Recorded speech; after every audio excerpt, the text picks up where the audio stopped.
कागज पे नंबर लिखी फेंकेला राह प कहेला कि धसल बाड़ू हमारा निगाह में। हाँ, कागज पे नंबर लिखी फेंकेला राह में कहेला कि धसल बाड़ू हमारा निगाह में।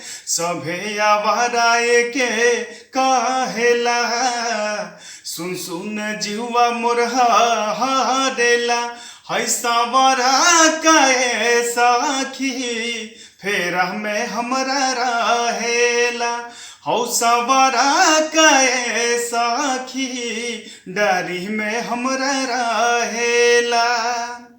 जाना तहनी प्यार हमसे करेला बाकी रे कहाला से डरेला हौ सावरा कहे साखी फेरा में हमरा रहेला हौ छोटा नहावाए साखी डारी में हमरा रहेला हौ सुबह महावाए साखी फेरा में हमरा रहेला।